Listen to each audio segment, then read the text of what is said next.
Di manakah kebahagiaan? Melihat pengalaman kita lebih dekat. Agama Buddha menguraikan masalah dan penderitaan kita. Penyebab penderitaan, jalan untuk membebaskan diri dari penderitaan, serta keadaan bahagia akibat pengakhiran semua pengalaman yang tidak diinginkan. Agama Buddha adalah pendekatan hidup yang membantu kita bertindak secara efektif dan penuh ulas asih. Agama Buddha mencakup teknik praktik yang dapat mengobati kekotoran batin atau kilesa, serta masalah kita dalam kehidupan ini. Dalam sebuah ceramah, kita mengalami begitu banyak emosi. Emosi seperti cinta sejati dan ulas asih merupakan perasaan yang berharga.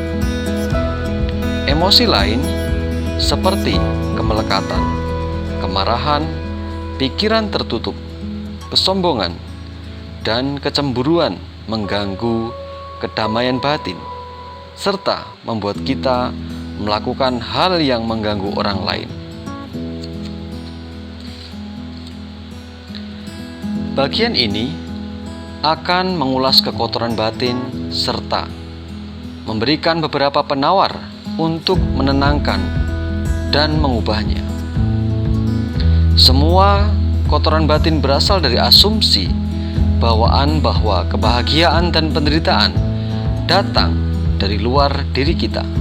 Tampaknya orang lain ataupun benda di luar yang berperan untuk membuat kita bahagia atau menderita, sehingga kita bergantung pada objek eksternal yang berhubungan dengan kita melalui kelima indera kita: melihat, mendengar, mencium, mengecap, menyentuh, untuk membuat kita bahagia.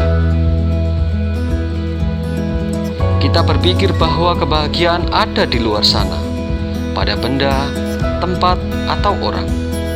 Akibatnya, kita mencoba untuk mendapatkan sejumlah benda dan mendekati orang tertentu. Dengan cara yang sama, kita berusaha menghindari semua objek dan orang yang membuat kita tidak bahagia, karena tampaknya penderitaan berasal dari mereka. Pandangan bahwa kebahagiaan dan penderitaan berasal dari hal eksternal dan orang-oranglah yang membuat kita dalam masalah terjadi karena kita tidak pernah mampu mengendalikan orang dan hal-hal di sekeliling kita. Kita mencoba untuk memiliki hal-hal yang kita inginkan, namun tidak pernah merasa cukup.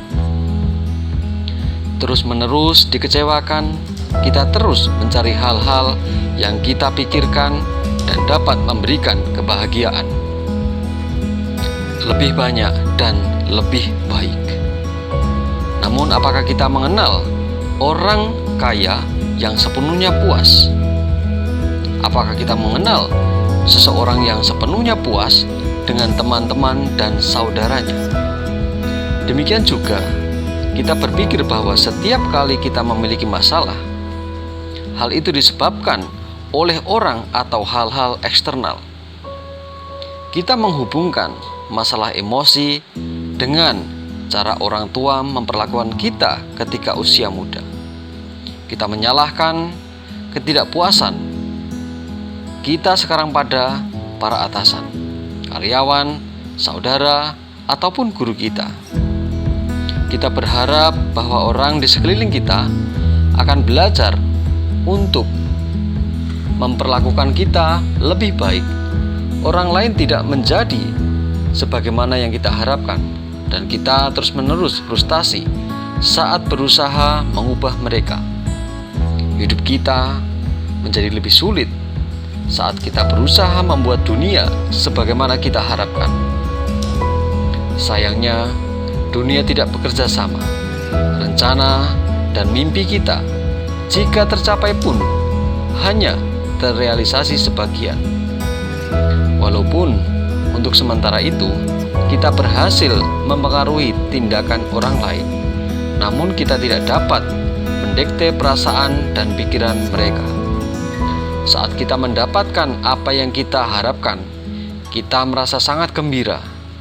Namun, saat tidak mendapatkannya, kita merasa kecewa dan depresi. Emosi kita naik dan turun seperti yoyo tergantung pada orang atau hal yang kita temui. Kita hanya perlu mengamati sejumlah perasaan yang kita alami hari ini untuk memastikannya. Bagaimanapun juga, saat kita memeriksa kembali pengalaman hidup kita sehari-hari, kita akan menemukan bahwa kebahagiaan dan kebaikan tidak tergantung pada objek dan orang di luar. Begitu pula penderitaan dan ketidaknyamanan. Jika memang berlaku demikian, maka setiap orang seharusnya merasa dan memiliki reaksi yang sama terhadap sesuatu, karena kita akan menilai hal di luar terpisah dari diri kita. Kenyataannya, kita semua tidak menyukai orang atau benda yang sama. Ada yang menyukai musik pop, sedangkan orang lain tidak. Kita juga tidak selalu menikmati hal yang sama.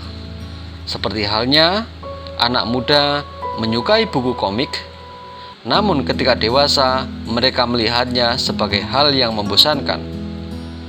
Hal ini menunjukkan bahwa pengalaman kita dengan orang ataupun objek tergantung pada cara kita memandang dan menghubungkan diri kita kepada mereka. Sehingga dengan mengubah interpretasi dan cara kita berhubungan dengan benda atau orang, kita dapat mengubah pengalaman kita akan mereka.